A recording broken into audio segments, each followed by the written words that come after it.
बोलो ओंकारेश्वर भगवान की जय। जी ज्योतिर्लिंग के दर्शन के लिए आप लोग पधारे हैं। ये राम से 14 पीढ़ी पूर्व, राम से 14 पीढ़ी पूर्व मानधाता राजा हुए हैं। शिव पुराण में उल्लेख है, जिन्होंने मां से ने पिता से जन्म लिया था, उनकी तपस्या से ये शिवलिंग प्रकट हुए, स्थापित लिंग नहीं है। जिस प्रकार आरती करते हम प्रण अक्षर के मध्य, ओम अक्षर के मध्य, यह तीनों एका, जय शिव ओंकारा। एक ही शिवलिंग में ब्रह्मा विष्णु महेश निराकार धरती से प्रकट हुए हैं। इसलिए अखंड दीप है जो जल रहा प्राचीन समय से। एक ही दीपक में 3 बातियां लगातार जल रही है, ब्रह्मा विष्णु महेश की। इस पहाड़ी के ऊपर 7 किलोमीटर का परिक्रमा मार्ग है, वो भी ओम आकृति में है। जो पर्वत हम प्रभु के दर्शनों के लिए खड़े हैं, ये पर्वत स्वयं शिवलिंग की आकृति में है। चारों तरफ नर्मदा मैया जलहरी बनकर बह रही है।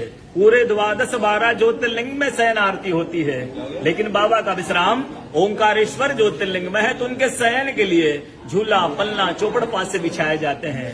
बाबा यहाँ विश्राम करके 3 बजे रात उठ करके महाकालेश्वर जाएंगे, वहाँ स्नान करेंगे। इसलिए वहाँ का भस्म आरती प्रसिद्ध है, यहाँ का शयन आरती प्रसिद्ध है। शिव पुराण में भी कथा आती है, महिलाएं 16 सोमवार व्रत करती है, उसमें भी कथा आती है। क्या कथा आती है?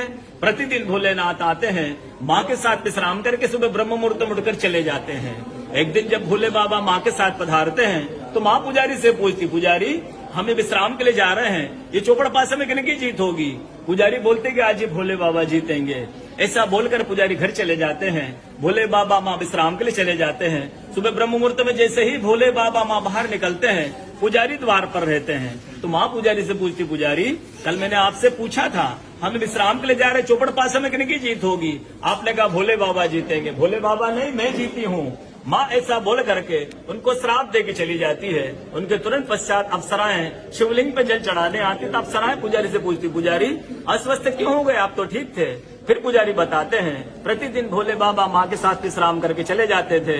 कल भोले बाबा माँ के साथ पधारे, माँ ने मुझसे पूछ लिया, पुजारी हम विश्राम के लिए जा रहे, चौपड़ पासे में किनकी जीत होगी? मैंने कहा भोले बाबा जीतेंगे। भोले बाबा नहीं, माँ जीत गई, माँ मुझे श्राप दे के चली गई। अप्सरा बोलती, चिंता न करो, हम अंदर जाकर शिवलिंग की पूजा करके आते, फिर इसका उपाय बताएंगे। अप्सराएं अंदर जाकर के शिवलिंग की पूजा करके बाहर आकर बोलती, पुजारी आप 16 सोमवार व्रत कीजिएगा, व्रत करते स्वस्थ हो जाएंगे, व्रत करते ठीक हो जाएंगे। ये वो कथा का दर्शन ओंकारेश्वर ज्योतिर्लिंग में प्रतिदिन होता है। बोलो ओंकारेश्वर भगवान।